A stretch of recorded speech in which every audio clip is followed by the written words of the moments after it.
মধ্যে 5 বছর বন্ধ ছিল, এটাকে আবার নতুন করে চালু করার চেষ্টা আমরা করছি। তো আশা করি অতি শীঘ্রই এটা চালু হবে।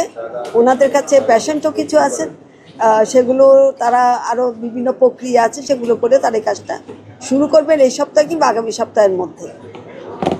যতটুকু আমি জানতে পেরেছি বাংলাদেশে 10,000 পেশেন্ট আছে, কিন্তু আমরা সর্বসাকুল্যে এবছর মনে হয় 200 করতে পেরেছি। তার মানে 800 নতুন করে প্রতি বছর 1000 হয়, তার মধ্যে থেকে আমরা হয়তো 100 কিংবা 200 করতে পারি।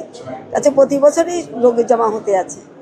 তো আমরা এখন বর্তমানে কয়েকটা হাসপাতাল করে, ইউনাইটেড হাসপাতাল করে, এভার কেয়ার করে, সিএমএইচ করে, আর আমাদের বাংলাদেশ মেডিকেল কলেজে করবে ইনশাল্লাহ এখন থেকে।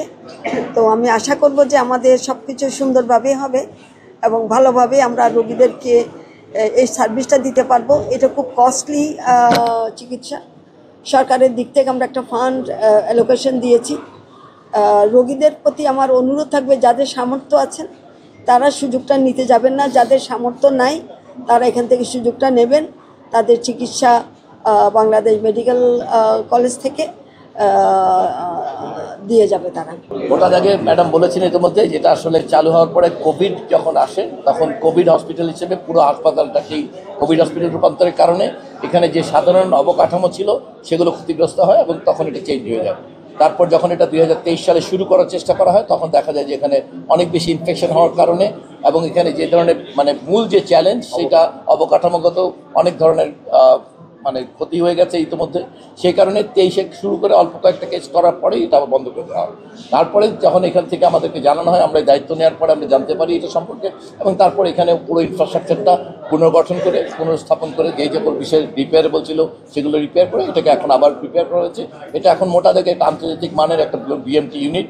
এখানে সব ধরনের ল্যাব ফ্যাসিলিটিস এবং বিএমটি করার জন্য যে ফ্যাসিলিটিস, এবং আমাদের দেশের 2 জায়গা থেকে চট্টগ্রাম এবং সলিমুল্লাহ থেকে এখানে এনে আমাদের যারা নাকি এই বিষয়ে দীর্ঘমেয়াদের প্রশিক্ষণ আছে তাই সেই 2জন প্রশিক্ষিত হেমাটোলজিস্টের তত্ত্বাবধানে এবং এখানে থাকা একজন, এটা একটা বাংলাদেশ সরকারের কর্মরত হেমাটোলজিস্টের মধ্যে বিএমটি ট্রেন যারা আছেন তাদের সবাইকে পুল করে এখানে এনে এই সেন্টারটা চালু করা হচ্ছে। আমরা আশা করি যে এটা একটা এপিক্যাল বডি হিসেবে কাজ করবে এবং মানুষের কাছে যাদের প্রয়োজন তাদের কাছে অ্যাফোর্ডেবল একটা বোন ম্যারো ট্রান্সপ্লান্টের ফ্যাসিলিটি বাংলাদেশে শুরু হবে এই ঢাকা মেডিকেল কলেজের এই ইউনিটটার মাধ্যমে। আজকে অলরেডি এখানে 5 জনকে স্ক্রিন করে ভর্তি আছে ওনারা স্ক্রিনিং প্রসেসে। আমরা আশা করি 1 থেকে 2 সপ্তাহের মধ্যে ফার্স্ট কেস ম্যারো ট্রান্সপ্লান্ট হয়ে যাবে। সো এখন ইতিমধ্যে স্ক্রিনিং প্রসেসে ভর্তি আছে এখানে 5 জন। এটা প্রতিদিনই এটা চলতে থাকবে প্রসিডিওর, এবং স্ক্রিনিংয়ে যারা এনরোল হবে স্ক্রিনিংয়ের প্রসিডিওর কমপ্লিট করে গড়ে 1 থেকে 2 সপ্তাহের পর এগুলো শুরু হবে। সো আমরা আশা করি যে দেশের সর্বোচ্চ বিএমটি এখানে হবে ইনশাল্লাহ আগামী 1 বছরে। এটা আজকে শুরু হলো, আগামী 2 সপ্তাহ পরে রিয়েলিটিতে হয়ে যাবে।